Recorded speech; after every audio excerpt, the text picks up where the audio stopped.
Pero, Attorney Trixie, Oo. napansin mo kung sino hindi niya kasama sa India. Major visit yan. Si First Lady? Hindi niya kasama? Sa India. Sinong hindi niya kasama sa India? Kahit sa US, sino hindi niya kasama? Naparating buntot-buntot sa kanya madalas pag sa mga travel. Sino bang parating kasama? Nakakala mo siya ang Vice President. FL, Anton. Sino pa ba? Si Martin. Martin nga pala. Oo nga, no, kung ano, kala mo Vice President. Bakit hindi siya kasama sa India? So, tingin mo nag-aaway sila? Not that we care? Well, I think darating kasi ang panahon, you know, this is just normal. Darating ang panahon na even among eto lang, hindi ko sabihin sila to, Ana. Well, even within criminal groups. Even within criminal groups, meron diyang dadating sa point na sasabihin ng isa, sobra na yan. Alam mo yun, na parang, we both know that we're both criminals, but sobra na yan, pre. Alam mo yung ganyang dynamic sa loob ng mga criminal gangs, di ba? Meron kasi, lahat kasi ng mga gangs, meron diyang moderate na, alam natin nagdanakaw tayo, pero huwag naman tayo masyadong garapal. Alam mo yun? So siguro, dumating na dun yung isa sa level na, ay, garapal na to masyado. Wala na akong naging project. Di ba? Wala na akong naging project. Nagbigay na lang ako ng ayuda, ganyan. Wala na. 3 years na lang ako. Can you imagine, si BBM ngayon, sinasabi niya na lang ngayon, magiging successful siya, masasabi niyang successful ang kanyang administrasyon kung ang bawat pamilya ay may makatapos ng college or vocational school. Na parang, nangyayari naman talaga sa buhay. With or without you, nangyayari sa buhay yan.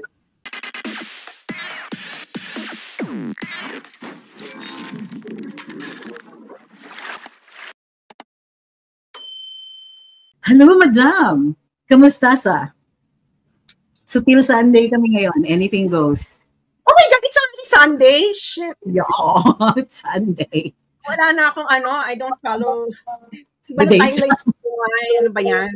Iba na kasi sleeping habits ko. So, hindi ko na maintindihan kung ano. Oh my God, hello everyone. Ito na po ang ikalawang pagkabuhay ko. Pangatlo na. This is your third life. Oh my God. Attorney Trixie, nakakaloka to. Kasi how can they produce death certificate? Falsified yan. So whoever reported you can be liable for presenting a falsified document, falsification of public records. Kasi tinignan ko kung ano yung mga steps para i-memorialize ang Facebook account. Ang kailangan is may valid request. Tapos kailangan mag-present ka ng dapat kapamilya immediate family. So, ano yun? Paano sila Unless may special arrangement. Kung hindi ako nagkakamali, kasi nung SEC ako, ang government pwedeng tawag So, in all likelihood, yung sa iyo is possibly an off-the-books government operation. Yeah, kasi I think, ayun na nakakagulat kasi kailangan mong mag-present ng proof of death. Kaya nga So, they were already running out of reasons to try to sideline you. Ito na lang ang magamit nila. Kasi nga, ang tingin ko, the reason it's like that is, it might also be partly the effect of the TRICOM. Kasi sa TRICOM, napilitan ng Meta to dig in. Pwede lang silang mag-take down kung may violation ng laws that have counterpart laws in the US.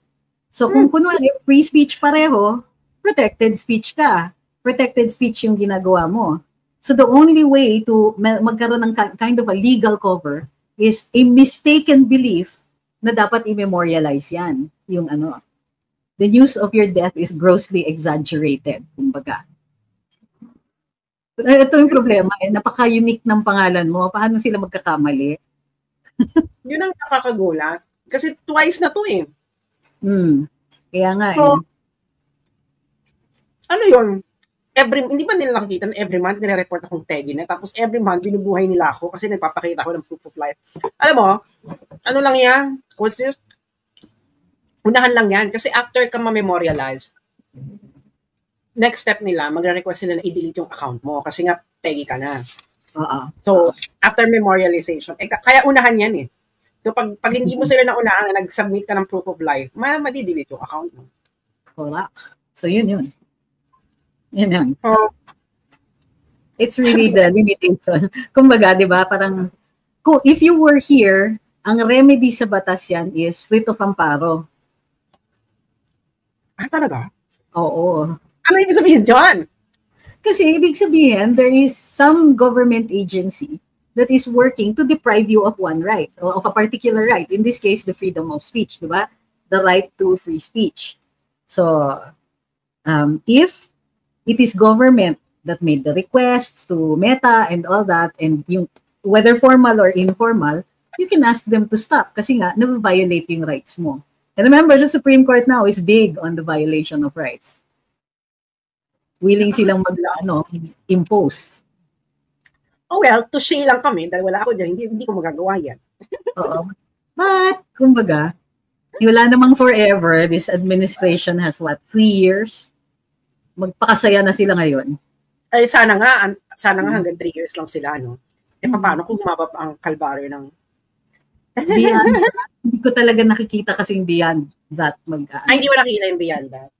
Kasi even pero the way they're acting now, halimbawa, buti nandito ka. Halimbawa, there are so much, tawagin na lang natin muna silang nasa realm ng rumor. Ang daming mga nagsasabi, and it's also evident in the behavior of government na wala ang pera.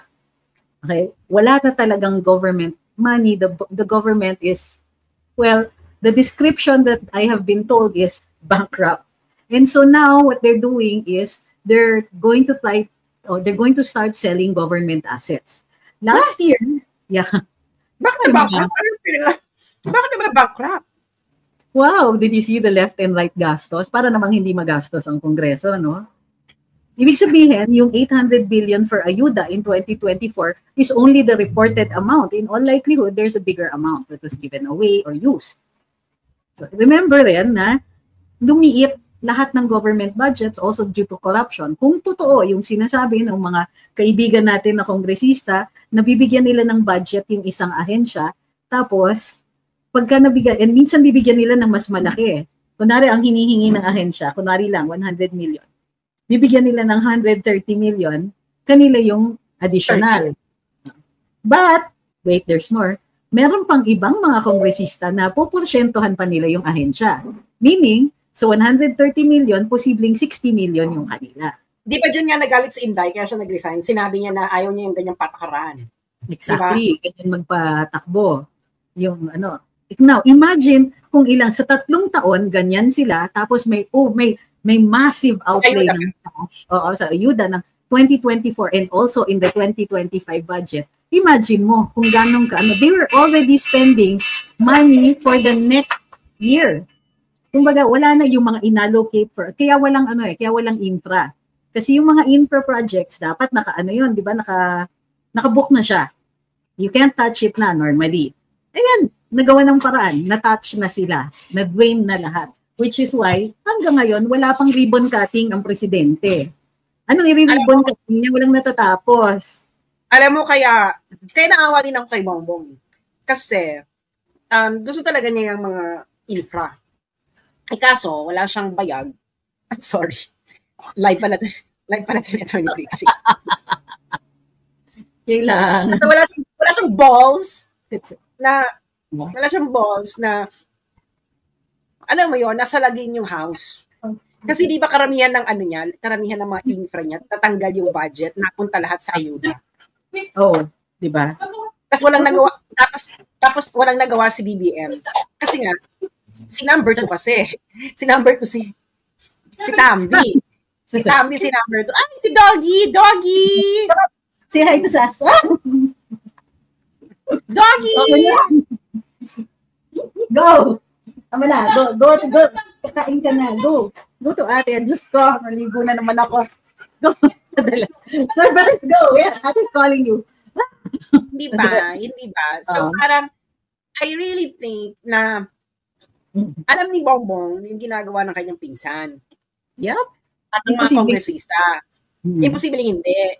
Ngayon, wala nga lang siyang lakas ng loob na salagin. Baka kasi siguro we know how this game is played. Tapos ngayon, si Bongbong ngayon yung nasisira. Kasi, Bex, wala kang project. Alam naman namin kung bakit ka naging walang project. Dahil yung mga pera na dapat doon sa mga project mo na ilagay sa bulsa ng mga congressman. Well, in a sense, naawa ko sa'yo. Dahil, my God, kawawa naman yung mga projects mo. But, on the other hand, you brought it to yourself. Yeah. Yeah. Tingnan mo to, di ba? Nakita mo yung nakita mo yung isang campaign promise niya na sa nickel mining na magte-temporary ban tayo sa nickel mining. Wala na, in-undermine na siya. So, paano na siya ngayon? How is he going to do that? How is he going to, wala na. Yung mga undermining, no? Pag naging presidente ka naman talaga, ma-undermine ka. Kahit naman si Digong, na-undermine din siya ng mga ng ilang powerful forces. Pero sana naman, try hard not to be undermined. No? I'm pretty sure si Inday, she will also experience undermining pagdating ng panahon na kung maging presidente siya. Pero try hard naman to fight back. Ipakita mo naman sa taong bayan na lumalaban ka. Hindi ba? Kita mo si PRD, di ba? Si PRD lumalaban. Lumalaban siya. Meron siyang konting pushback, pero ang hina Halimbawa, pansin mo, meron siya ngayon kasi si Sec Dave ang naggagawa ng kanyang comms ngayon, di ba? Mayroon siyang sinabi na, totoo na, well, hindi naman ito guilt or innocence yung sa ni VP. Hindi naman to guilt or innocence. She was not adjudged either way kasi the only issue here was whether or not may due process dun sa House. Tapos meron siyang mga sinasabi rin about corruption and all that, na kung titignan mo very carefully kung ano yung pinagsasabi niya, is very close yung comms niya sa mga sinasabi natin. Things like itong flood control, yung Congress, yung mga allocations, yung mga naliligaw yung pera. Meron siyang mga konting ganyan. So, and I think si Sec Dave is bringing it to the point so that makakuha man lang siya ng suporta doon sa DDS or whatever is DDS. Unfortunately, malamya. Kasi hindi niya kasi kakayanin yung strong words, strong terms, yung mga yung stricto yung dating. Hindi niya kaya yon. So this is the best that he can do. Hanggang ganyan na lang siya. And it's not working. So, but I'm keeping an eye out on his comms and nakikita ko na nag-shift yung tono niya at saka perspective. It's still not working. Wala naman nakukumbinse and ang tingin ng mga tao is di naman sila magkaaway ni Speaker Martin. Di naman, tuloy-tuloy lang naman ang ligaya sa kanila. Corruption is rampant. And hello, how can he just blame the House for the rampant corruption? Ang execution ng mga projects is in his executive branch. So, pero Attorney Trixie, napansin mo kung sino hindi niya kasama sa India. Major visit yan. Si First Lady? Hindi niya kasama? Sa India. Sinong hindi niya kasama sa India? Kahit sa US, sino hindi niya kasama? Naparating buntot-buntot sa kanya madalas pag sa mga travel. Sino bang parating kasama sa FL? Nakakamo siyang vice president. FL, Anton. Sino pa ba? Si Martin. Martin nga pala. Oo nga, kung kala mo vice president. Bakit hindi siya kasama sa India? So, tingin mo nag-aaway sila, not that we care? Well, I think darating kasi ang panahon, this is just normal. Darating ang panahon na even among ito lang, hindi ko sabihin sila to, Ana. Well, even within criminal groups. Even within criminal groups, meron diyang dadating sa point na sasabihin ng isa, sobra na yan. Alam mo yun, na parang, we both know that we're both criminals, but sobra na yan, pre. Alam mo yung ganyang dynamic sa loob ng mga criminal gangs, di ba? Meron kasi, lahat kasi ng mga gangs, meron diyang moderate na, alam natin, nagdanakaw tayo, pero huwag naman tayo masyadong garapal. Alam mo yun? So siguro, dumating na dun yung isa sa level na, garapal na to masyado. Wala na akong naging project. Di ba? Wala na akong naging project. Nagbigay na lang ako ng ayuda, ganyan. Wala na. 3 years na lang ako. Can you imagine, si BBM ngayon, sinasabi niya na lang ngayon, magiging successful siya, masasabi niyang successful ang kanyang administrasyon kung ang bawat pamilya ay may makatapos ng college or vocational school. Na parang, nangyayari naman talaga sa buhay yan. With or without you, nangyayari sa buhay yan. At nilagay yan ni PRD. Free tertiary education ni PRD, and that was the point. In fact, kahit yung COMS hindi niya binago. That's almost exactly how it was described noon. Yung one of the pillars ng anti-poverty program ni PRD, yung vision niya against for poverty reduction, free tertiary education, healthcare, jobs, yung pagtaguyod uli ng infrastructure projects. They're not even bothering na anything new. Pero feeling ko talaga ilalaglag nila si Tambi. Hindi pa ba? Tingin ko kaya away yan eh. Nilalaglag na nila. They were fielding other candidates for the speakership. Kaya lang, again, ang hina nila. Well, mahina sila kasi nga hawak ni Tambi si Tambilina. Oo. Sa leeg. Alam mo si Tambilina. Isa lang naman yung pumasok sa description ng dalawa sa private chat. Ayan, sa private chat. Okay.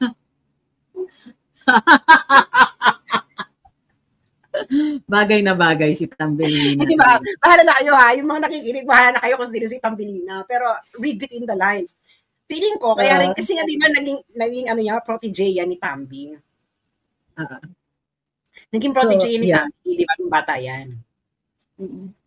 Ngayon, yung last statement ko ha? Ganun. Parang yung last statement niya was clear. Pag sinabi, he will adhere daw to the line of Malacanang. Pag sinabi ng Malacanang ganito, ay ganito daw ang kanyang linya. Hindi na niya ma-justify yung vote niya. Pero ano yan? Kaya rin siguro hindi masyado. Kasi hawak yan ni Tambi. Siyempre lahat ng kalokohan ni Tambilina, alam ni Tambi. Kaya nga, hindi na ako magtataka na Attorney Trixie, darating ang panahon na siguro rest back si Tambi.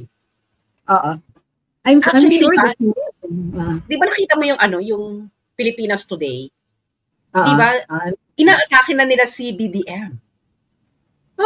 Kaya nga. At si BBM, inaatake na rin niya yung di ba? So, alam naman natin yan, I really think that dumaan na sa dulo na okay lang, alam na, parang ng mga politikos, alam naman natin lahat tayo dito ay nangungulimbat. Huwag naman gahaman, ganon. I think ganon na, Attorney Trixie. Dumating na doon sa point na yon. Kasi naapektuhan na yung projects niya. Kasi siguro kung hindi naapektuhan yung mga pwede mong ibandera na projects, siguro hindi dadaan to sa ganito. Pero naapektuhan na railroad yung mga projects niya for 3 years. Para lang sa pangarap ni Tambi, tapos nag-flop pa. So parang lahat ng ito, walang nangyari. Sa laki, di ba? Aminin mo, what do you think ang may tsuri? I think there's no other theory. Parang yun na yan eh. Basta ako I'm happy kung totoo man na na sila na naghihiwalay na yung kanilang interests. Di ang saya. Kasi wala nang access to the only way that they can make anything happen is if there's money. Ang problema nga, right now, gahol na gahol, sobrang kulang ang pera sa gobyerno ngayon. So if they're planning on anything that requires massive funding, that's also the reason why invested sila na matuloy yung impeachment ni VP Inday. Now, not sometime in 2026 because there's not enough money. They're selling government assets just to keep government running. Yun. MOOE lang talaga halos. MOOE na lang. Wala na yung mga projects. That's why they're stealing from PhilHealth. Well, 2026, kung sa 2026 sila mag-i-impeach, papapile sila ng February, break ang Senado. So, ang gagawin ng Senado yan, June na uli ang mag-uumpisa. So, pagdating ng June, kung matuloy man yung trial, gano'ng katagal yung trial lang ni Justice Corona? 3 months? January to 3 months. 3 months. Hindi elected official yan. Walang baluarte yan. Oo. Hindi tapos ang dami pa ng articles of impeachment nung kay Inday. Hindi Bawasan ng dalawa. Bawas dalawa. Bawas dalawa lang. Kasi sa Supreme Court sinabi nila na bawal na you cannot allege actions that happened before she took this office. So kung ini-impeach siya from the vice presidency, hindi pwedeng yung acts before the vice presidency. So isa yun. Sinit na pati yung substance ng impeachment. Tapos pangalawa, kailangan pag criminal yung action, dapat nasa level siya ng high crime. So yung grave threats, malamang madodrop na rin yun. So, drop yun. Anyway, tapos, so June na yan. Hindi, I don't think na ang impeachment na yan hanggang 3 months lang kasi vice president yan. Number one sa survey ng presidency. So I think pahabain yung impeachment hanggang 2027. So wala na mangyayari sa buhay natin. Kung ituloy nila yung impeachment next year, mula June hanggang early 2027, impeachment lang ang pinapanood nating lahat. Aminin mo, Attorney Trixie, hindi malabong mangyari yan. Pero if it's next year, tapos wala sila masyadong pera, malabo kung makatuloy. But kung matutuloy yan, gagawin lang nilang platform para mag-shine si Inday, si VP Inday. Kasi by the time, madami ng turncoats. So magtatawid na yung iba.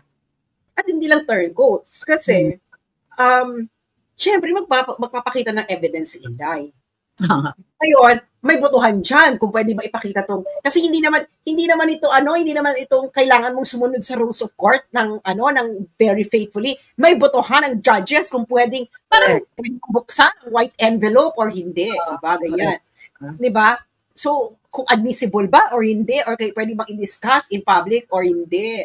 So, syempre, pag nandiyan ka, gagamitin ng kalaban ni Inday for propaganda purposes, mapipigilan nyo din ba si Inday pag gamitin niya for propaganda purposes? Given na ang balance of power ngayon, 2 times ang Senate, binokya kayo. Di ba yung una, Iriman, victory. 3 beses pala. Tapos, pagbutuhan kung iti-table ba ang ni Marcoleta, na lot-lot delayam din kayo dyan. Tapos, yung pagbubutuhan na ni Marcolets, nalot-lot din kayo na 3 times. Kaya pag-isipan yung mabuti yan. Kasi, alam ng lahat, alam ng mga politiko, alam ng mga kaalyado ni Inday sa Senado na gagamitin niya for propaganda purposes, mapipigilan nyo ba pag sinabi ni Inday? May evidence ako, tapos sasabihin ng prosecutor na it's inadmissible, senator judges. Siyempre, yung senator judges, mabubutuhan, admissible yun. Correct. So, ayan. Wala, tingin ko, na sila, this is the beginning of the end. Wala na talaga. Pero gusto ko talaga, Attorney Trixie, matuloy yan kasi talagang bloodbath yan. Kasi hindi to katulad ng ng trial court, ha? Kahit anong ebidensya. Di ba, sa impeachment court, kahit anong ebidensya dyan, pwede mong ipakita. Basta lang okay sa mga senator judges. Correct. Hi. Pero, can you imagine, mag-impeachment sila, wala silang pera? For me, na this is going to be, yung pagwawaldas nila ng 2024 and itong 2025 is coming back to haunt them in 2026. Isipin mo, papasok sila sa 2027, they have to start preparing for elections. Kung hindi nakaka-bounce back yung kaban ng bayan, kung hindi tayo nakaka-recover sa yung kaban ng bayan by the time, wala silang gagamitin, wala silang ipamumudmod. So, pati yung mga kanilang communications and all that will be, wala na. Kung highest bidder yan, matatalo na sila sa bidding. Tapos na sila. This is, I see the beginning of the end.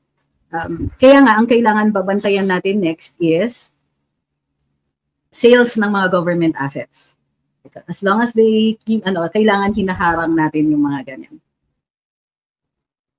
So, eto, nasa na yung mga katanungan. Sabi ni KCL, Kong Toby Tiangco's interview with Karen shading the Congress's massive corruption on GAA 2025, which is really a good and reliable source because he's in the Congress. Well, kumbaga halata na rin naman sila. Congressman Tiangco is not really saying anything new. What is new is that there is a side. Kumbaga, si BBM, speaking through Kong Toby Tiangco. So, if this is yung away ng dalawang magpinsan, I'm all for it. Pass the popcorn. Kulang. Alam mo ha, malaki ang kutob ko kung sinong nag-go signal na bardagulin nyo na yan si Tambi. Alam mo kung sino. Feeling ko si FL. Siya na yung nag-umpisa. Well, it's true naman daw that there's bad blood na by now between the two of them. Feeling ko si FL, no? Not for anything else, no? Pero just the way that I know her, sa maikling panahon ng pagkasama natin, I think napuno na siya dyan. Kaya nga yung theory ko na, okay, lahat tayo dito ay may business dealings, ganyan. Lahat tayo dito is business, pero wag naman yung ganyang balahura. So I think it was her. I don't think that meron din siyang ceiling, no? Ako ay naniniwala sa mga ganito. You know, you cannot look at people in a one-dimensional way, no? Ako ay naniniwala na mayroong hanggang, ang mga tao ay meron silang mga ceiling points. And I think si FL meron siyang ceiling point na, okay, dito lang tayong lahat, ganyan. And then, I think na-hit yung ceiling point niyo yun. And nakita naman siguro ni FL na, lahat na lang siya ang sinisisi. Si Tambi naman ang action man. Sandali lang, ganyan. And tapos nakita pa niya na yung asawa niya na walang magandang project. Pero in fairness, maganda yung iyong Pasig Esplanade. Di ba? In fairness sa'yo, FL, maganda yung Pasig Aminin ninyo. Let's give credit where credit is due.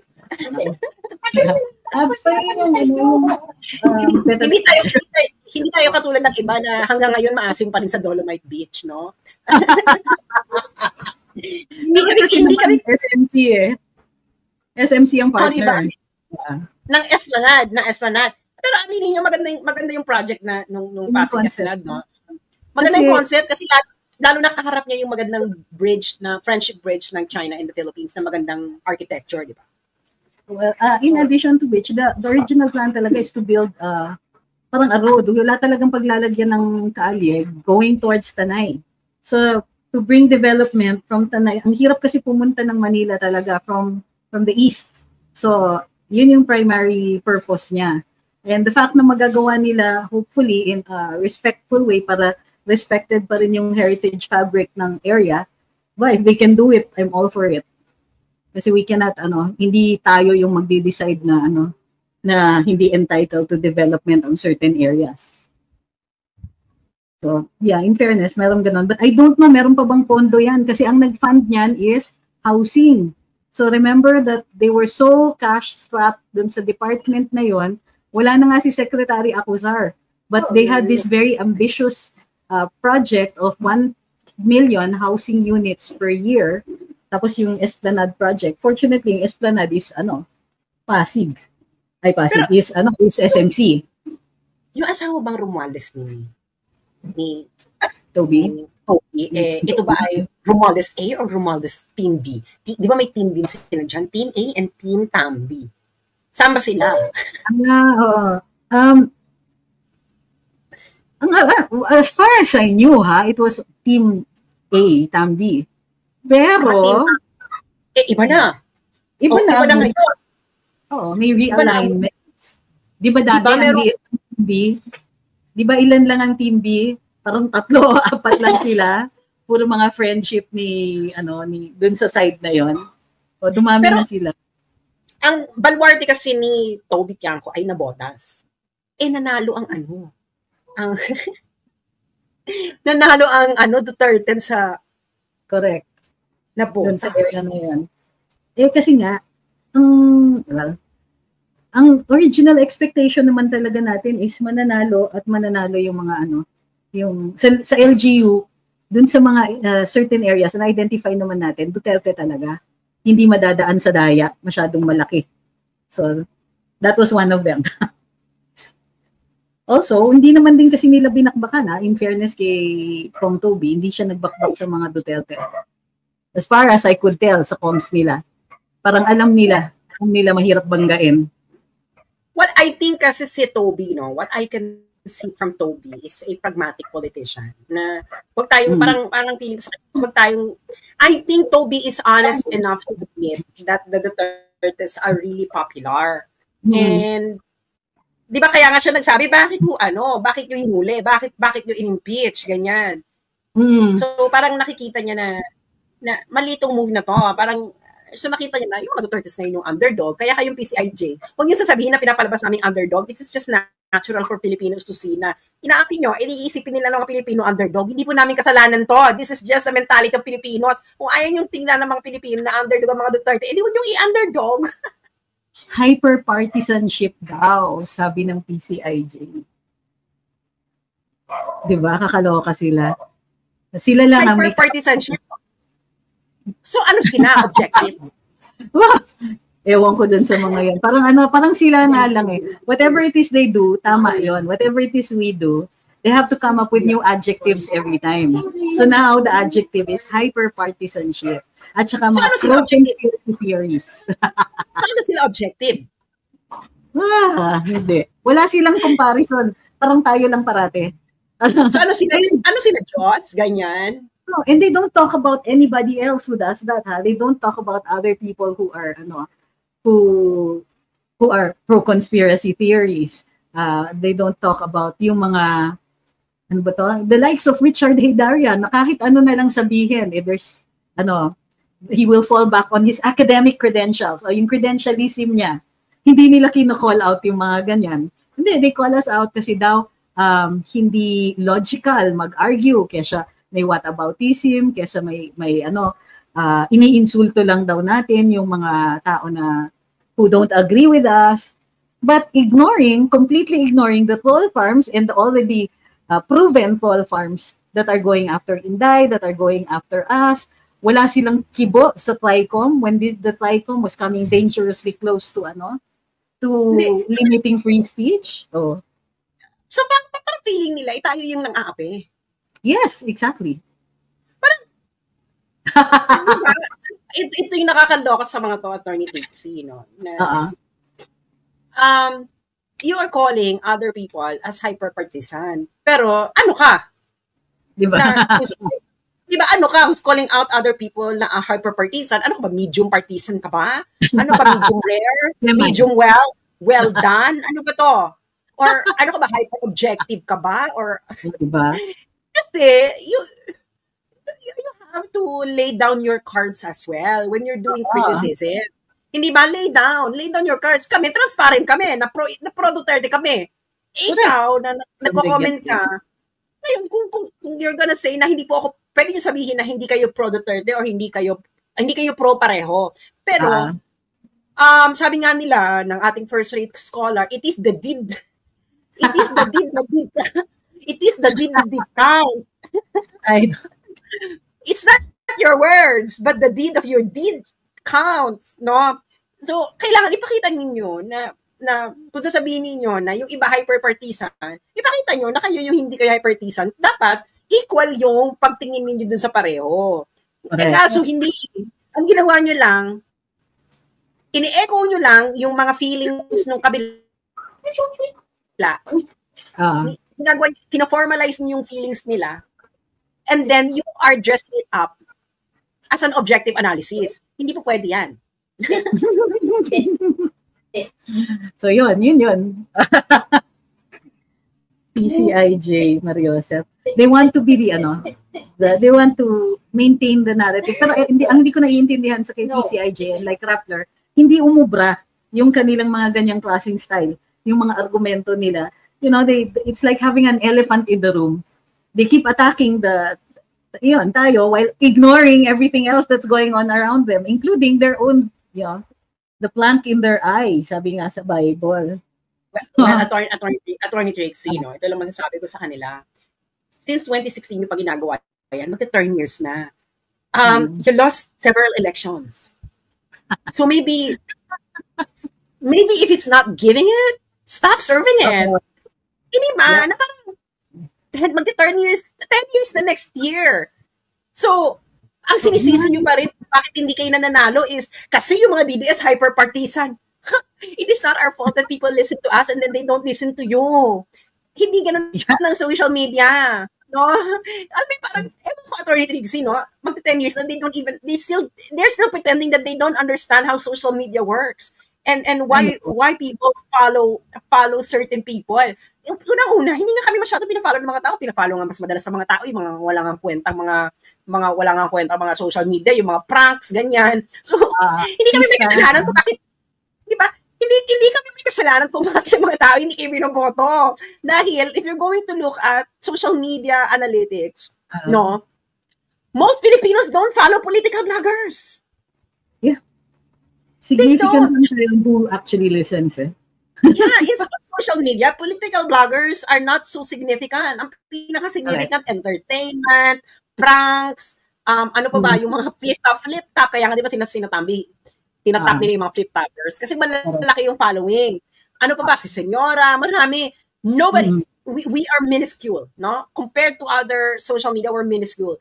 So do not blame us kung bakit tayo natatalo. Kasi people don't listen. Most Filipinos don't read us. They have their own brains. They watch most probably mainstream media. So anong ibig sabihin nun? Let's have an objective analysis. Correct. Hyper-partisan pa rin ba yung mga beauty bloggers? Oh. Di ba?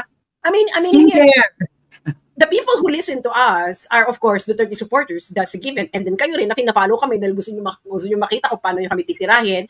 Tapos, pag tinignan nyo yung analytics, political bloggers are inconsequential in social media.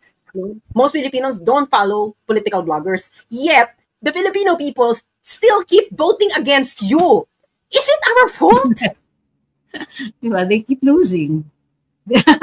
Diba? And that's what people don't like about them anymore. And sometimes they do get nakakachamba sila, they say the right things, but they can't get voted anymore. Not without some people, not without arousing suspicion. Tignan niyo yung dalawa, si Bam at si Kiko. Even their parties, parang ang feeling ko is that they don't really consider it a significant victory. It really smells bad. So even then, their relevance is questionable. Ay, wala. The way I see it, medyo boring na naman uli ang politika kasi panalo parati sa Inday. Sana tuloy-tuloy na, di ba? The only thing that's really making us angry is the garapal ng muka ng mga hyper-partisans on the other side. Sabi ni JJ, as a middle-aged man, nasa Ivana Group ang karamihan ng pina-follow namin and 10% lang political vlogs. Yeah, there you go. Exactly. Exactly. Look, if you're going to compare who follows to me and Ivana, or sino tong Tony Fowler, or yung mga beauty bloggers,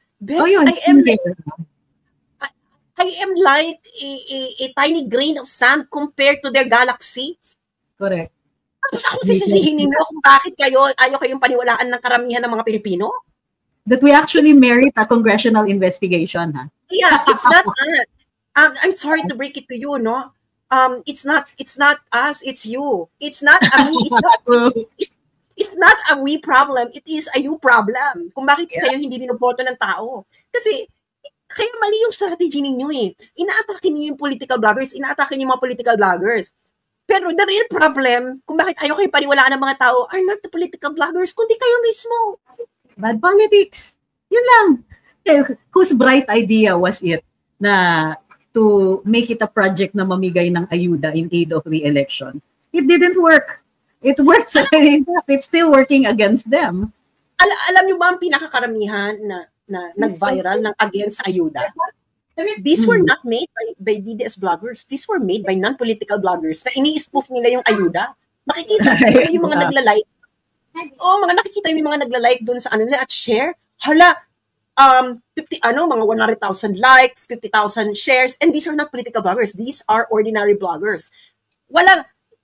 It's so hard for a political blogger to have that kind of level of engagement. Sinasabi ko sa inyo, And these are ordinary people. These are non-political. So maybe, stop focusing on the Duterte supporters bloggers. Dahil we are not your problem. Your problem is bigger than us.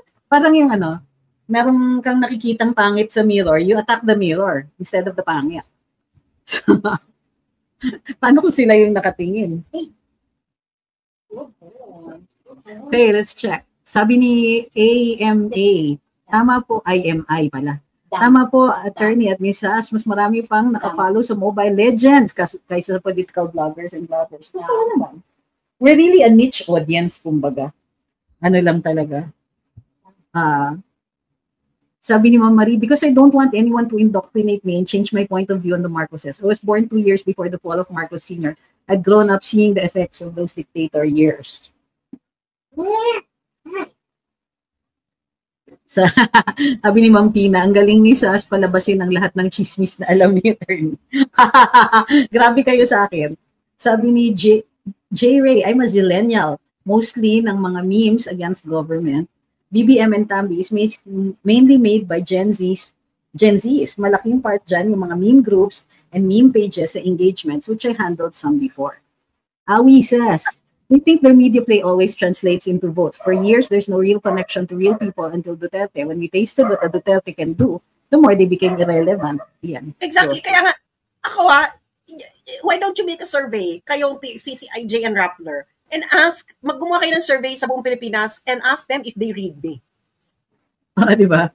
I'm pretty sure, no? I'm pretty sure it will be very, kung may lumabas man na signal na people would read me, it's going to be very, very, very, very, very, very, very statistically insignificant.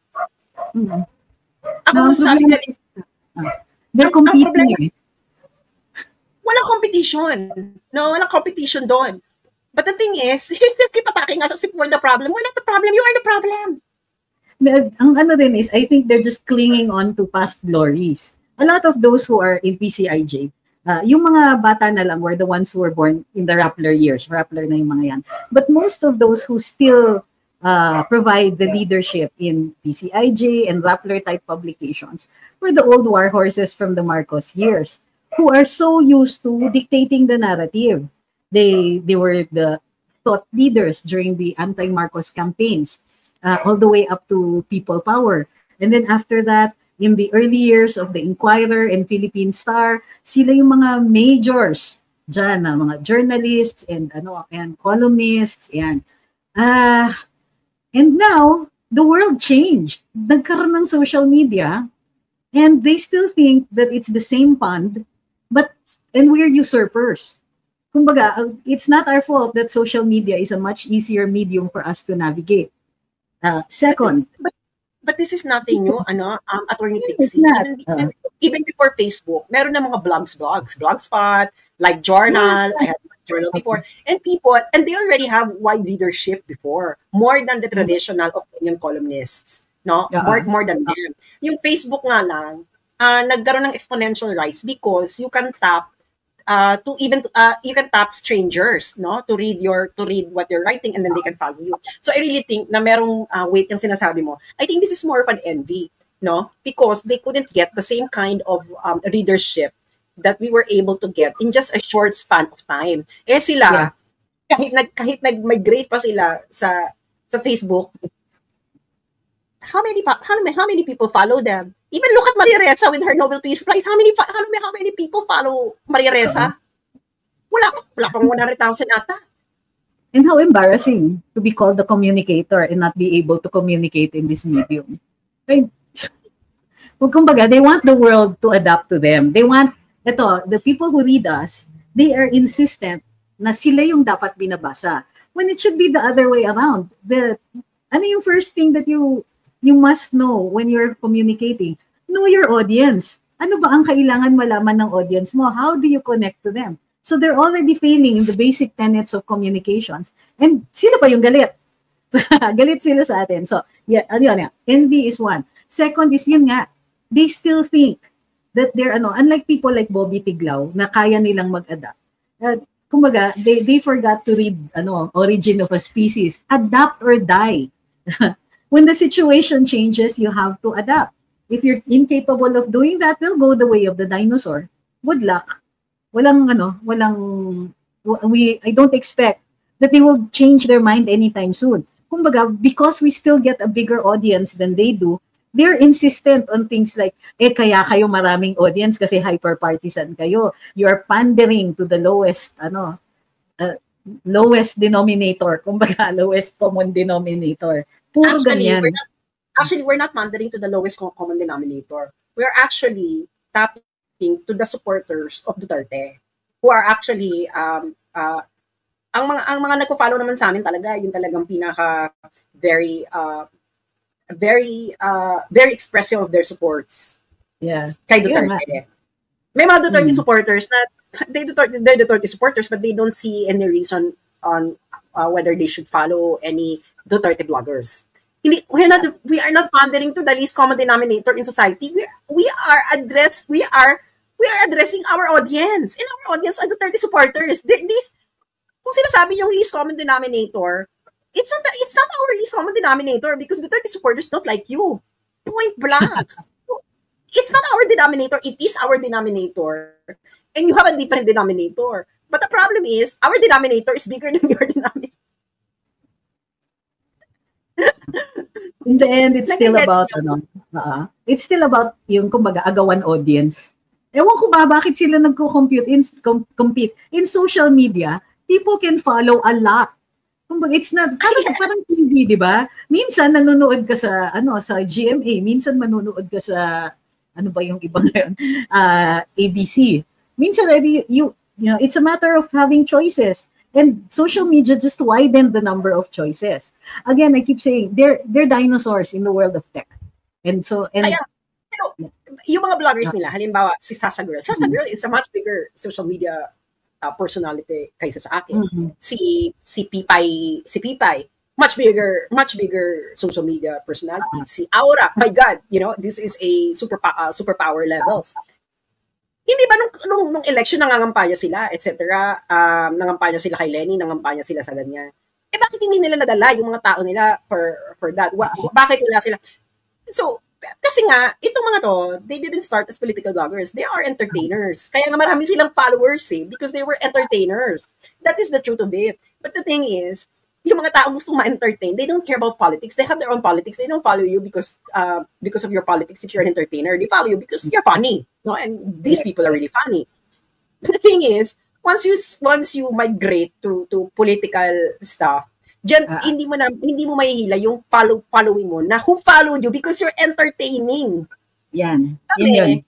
Kami, solid yung following namin na they follow us because they would like to hear our political views. And believe it or not, there are very, very few Filipinos who are concerned about politics. No?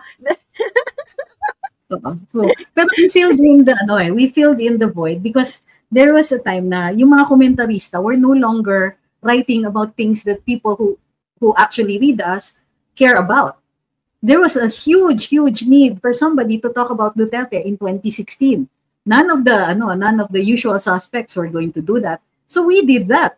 And the response was huge comparatively for political bloggers. The response was huge because normally yung mga komentarista, they interpret the news, and in most broadsheets, yung mga columnist, sila ang mas mataas ang readership kesa dun sa straight news. Of course, ang highest readership is still entertainment. So yung sa movies, comics, yung lifestyle, mas maraming readers yan kesa dun sa straight news. But compared to straight news, it is the columnists because they interpret the news, they contextualize it, and kumbaga make it easier to navigate. And they provide the opinions. Why does this side seem more appealing than the other side? Ngayon, since nangyari na nga ang social media, the vloggers provided that particular guidance. Depending on where you're leaning, you would go to those vloggers with your particular leanings. Eh, since marami ang DDS, mas marami yung Duterte, mas marami din yung following natin. So, in the end, PCIJ is really, how do you call this? Yung, kumbaga, nalipasan na sila ng panahon, going the way of television in the age of internet. Well, they're going after a strawman. Yeah. Hindi ba? Yeah. Na ayaw lang nilang matanggap na ayaw ng tao sa kanila. Girl, kahit tagalin mo itong mga political bloggers na yun, tagalin yung mga account namin, hindi pa rin mananalo looking at the result of the last election. Yeah. Because these people make their own decision. And most probably, they mostly watch mainstream media, follows your social media account, kay mga mainstream media, and then they could see, they already have nakaano na sila, nakataya na sa kanila sa mga sarili-sariling mga numano. And nakita na nila kung anong ginagawa ninyo. And kahit anong sabihin ninyo, they would still not believe you. Kahit magkaroon tayo ng Thanos endgame moment. Kahit magkaroon tayo dito ng Thanos endgame moment dito na may gumanyan at mawala lahat ng political bloggers na align kay Duterte, hindi pa rin kayo iboboto ng tao. So, yeah. So on that note, maraming salamat. Thank you, Sas, for being here, ha? Ginagabi na ako ulit. I have homework. Kainlol ako eh. So, thank you for being here. And meron pa ba kayong katanungan kay Sas bago kami mag-recap? Wala akong nakikitang katanungan kay Sas. They're entranced. Sabi ni Attorney Bill, yung hindi DDS kasi, pero hindi ko naman nila lahat. Ayaw tumanggap ng kritisismo at mag-engage sa mga intellectual discussions. I agree na hindi nga rin lahat. I mean, I think that there are some who do, pero wala eh. They're committed to a particular style. Halimbawa, minsan yung intellectual constipation ng katulad ni Richard Hidarian, it doesn't go down well in social media. And it makes him look desperate. Kumbaga. Also, his incapability to adapt his academic writing to online blogging and the language of our readers. Yan, sorry na lang. Adapt or die nga, di ba? Sabi ni Charles Darwin. So, kung wala na pong ibang mga katanungan, thank you very much everybody for being here.